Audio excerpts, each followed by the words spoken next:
Welcome to Key Review 14, Speaking to Inform. So what's the difference between informative and persuasive speaking? In an informative speech, the speaker's primary goal is to increase the audience knowledge or understanding of a topic. They focus on objective facts and explanations. For example, explaining the scientific principles behind how solar panels convert sunlight into electricity. In persuasive speaking, the primary goal is to change or reinforce the audience's attitudes, beliefs, values, or behavior, aiming to advocate or convince. For example, urging the audience to invest in solar panel installation for their homes this year to combat climate change. A key difference is that informative speeches primarily teach and explain, while persuasive speeches primarily advocate and convince. What are the different types of informative presentations? Objects, procedures, people, events, and ideas. Object speeches. Informative presentations about tangible things,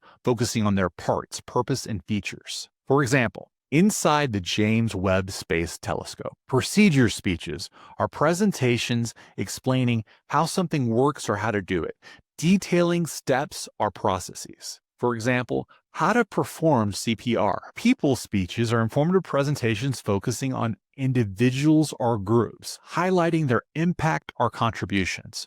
For example, the contributions of Katherine Johnson to spaceflight. In event speeches, there are discussions about past, present, or future happenings, detailing what occurred or what might occur. For example, what happened during the 1980 Mount St. Helens eruption. Idea speeches are presentations exploring concepts, theories, principles, or issues, explaining their meaning or significance. For example, what confirmation bias is and how it shapes our decisions. To differentiate these types of informative speeches, remember we have objects, which is what parts, procedures, which is the how or steps, people, which is the who or impact, events, which is what happened, ideas, which are what the concept means. Objects, procedures, people, events, and ideas.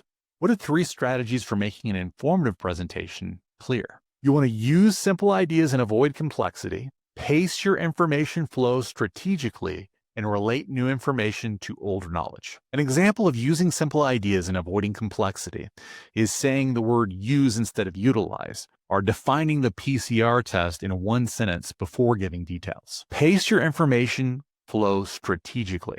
For example, break a process into 3 labeled steps with brief pauses between them. Relate new information to older knowledge. For example, think of your working memory like a short clipboard. Only a few items fit at once. So to review, we're going to use simple ideas that avoid complexity.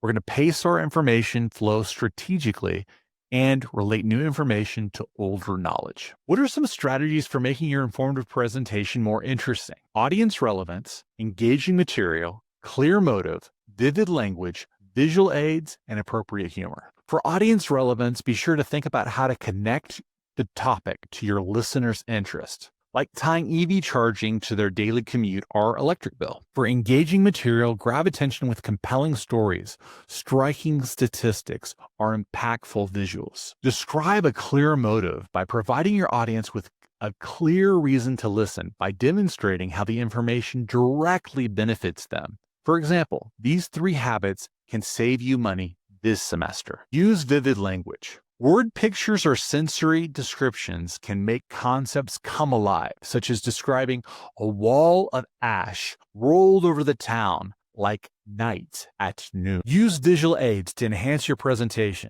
like simple diagrams illustrating how a heat pump might move heat. Use appropriate humor. Incorporate light, relevant humor that supports your points effectively without distracting from the main message. Audience relevance, engaging material, clear motives, vivid language, visual aids, and appropriate humor. What are some strategies for making a presentation more memorable? We can build in redundancy and reinforce key ideas. To build in redundancy, reinforce your message through repetition, a preview, the body, and then the review.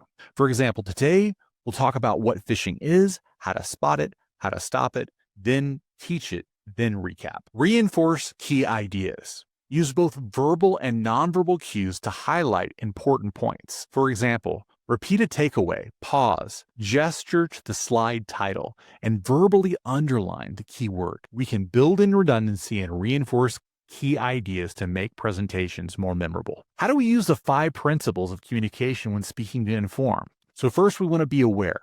And an example here is managing self-talk, rehearsing, noticing audience cues to adjust, effectively use and interpret verbal messages. Here, we can choose clear, simple, vivid, unbiased, correct language. We can define key terms, use analogies and examples, effectively use and interpret nonverbal messages. Align eye contact, posture, gestures, and visuals with the message. Use pace and pausing. Listen and respond thoughtfully to others. We can invite questions, paraphrase a question before answering, and adjust depth based on the feedback we're getting. Appropriately adapt messages to others. We can match complexity and examples to the audience's background and time limits, avoiding jargon.